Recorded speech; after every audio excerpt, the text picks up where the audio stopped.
Have you ever had a crush that just completely took over your life? You know, that feeling that's so intense, it's kind of thrilling, but also just agonizing. Well, today we're going to unpack the psychology behind that exact feeling, why we chase, why it can hurt so much, and how our own brains can get us totally hooked. And look, this is a feeling so many of us get. This quote from someone online, it just perfectly captures that dark side of a massive infatuation. It stops being a simple crush and feels more like an addiction, where the highs are incredible, but the lows, they feel absolutely destructive. And, at the core of this obsession, there's often this crisis of self-worth. Your entire value gets wrapped up in what they think of you. Every little thing they do or say or don't do suddenly feels like a judgment on you, and it creates this painful loop where you constantly feel like you're just not good enough. This right here, it gets to a key ingredient of the whole obsessive chase, the confusion.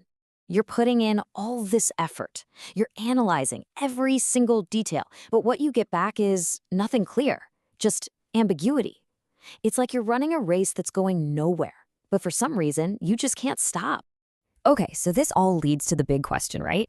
If it's so painful and confusing and just bad for our self-esteem, why on earth do we do it? Why are we so drawn to the chase, especially when the person we want seems totally out of reach? Well, the answers are buried deep in our psychology and even our brain chemistry. All right, so let's start by actually trying to put a name to this thing. Is it just a crush? Is it infatuation? Or is it something more? Turns out psychology has a few different ways to describe these really intense emotions, and figuring out the differences is the first step to figuring out ourselves. So way over on the extreme end of things, we've got what psychologists call obsessive love. The key here isn't just about intense attraction, it's this drive to possess or control the other person. And this is the wild and kind of scary part. Getting rejected doesn't stop it. In fact, for some, rejection actually makes it stronger. This chart really helps break it down.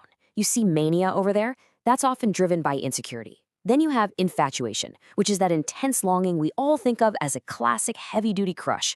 But then there's this other one, limerence, and that's a whole different beast. It's less about the real person and more about a total cognitive obsession, living inside a fantasy.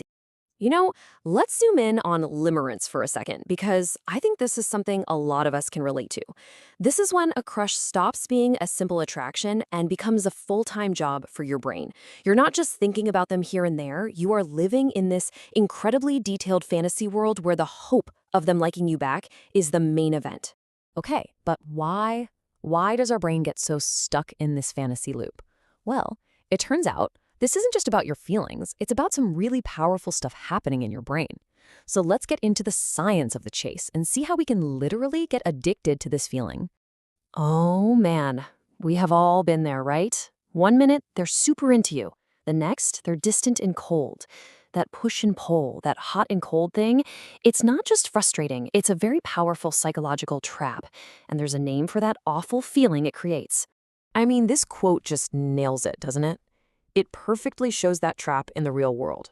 This person is getting two totally conflicting messages, one positive, one negative. And now their brain has a puzzle it feels like it has to solve. So that puzzle, that feeling of what is going on, well, psychologists have a name for it, cognitive dissonance. Our brains just hate holding two opposite ideas at the same time, like they like me and they don't like me. That mental friction is super uncomfortable, and our brain will do almost anything to make it stop. And here's the kicker. Instead of just walking away from the confusion, our brains often do the opposite. They dig in deeper. We start searching for clues, replaying every conversation, analyzing every single text, because we're convinced that if we just think about it hard enough, we'll finally crack the code. And that is the overanalysis loop. And just how deep can this analysis go? Well, get this. Studies have found that people who are deep in that intense, romantic love phase can spend up to 85% of their waking hours just thinking about the person. It's not a background thought, it's a full-time mental occupation. And this is where the brain chemistry really kicks in, thanks to dopamine. What's so wild is that our brain doesn't release the most dopamine when we actually get the reward we want. No, it releases the most when we might get it. That uncertainty, those mixed signals, they are the perfect recipe for a huge dopamine spike. It creates this powerful addictive high, and it makes us crave that next text, that next interaction, just to get another fix. Okay, so we've seen how our own brain can, work against us here. But for most of us, this is a painful internal thing. It is, however, really important to recognize when these kinds of obsessive feelings can cross a line and turn into actions that could be harmful to other people. And this is so, so important. We have to draw a clear line between the world inside our heads, our feelings, and our actions in the real world. A painful obsessive crush is one thing, but when that obsession leads to actions that mess with another person's safety and peace of mind, that's a whole different story. When you look at the research into stalking behavior, you start to see a few common patterns or profiles. For example, you have rejected partners who can't let go. You have intimacy seekers who might actually believe, delusionally, that their feelings are returned. It shows there's a range of motivations that can drive someone to cross that line. Now, look, the point of this isn't to slap labels on people or to say that having strong feelings is wrong. Not at all. The goal is just to understand. By recognizing these psychological patterns, we can see how things can escalate and why learning to accept rejection in a healthy way is so incredibly important. All right, so we've gone through the what and the why, but what about the how? How do you actually break free from this painful cycle and start finding your way back to yourself? This question, it seems so simple, but it's actually huge. When you're lost in the middle of the chase, you almost never stop to ask yourself this.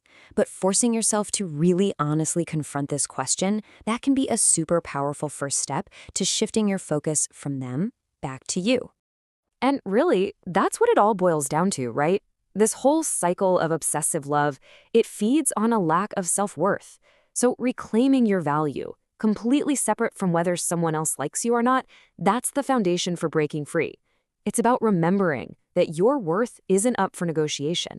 I know. It probably doesn't feel like it when you're in the thick of it, but this kind of painful experience can be an incredible catalyst for change. The journey out of obsession and heartbreak is so often a journey of rediscovering who you are, your passions, your strengths, your own ability to be happy. It is a massive opportunity for growth. So I want to leave you with this one last thought. You've spent so much time and energy analyzing and hoping and chasing. What would happen if you took all of that focus, all of that energy, and you invested it back into yourself, into your goals, your happiness, your own adventure? What if, instead of being the chaser, you focused on building a life that was so full and so interesting that you became the one worth chasing?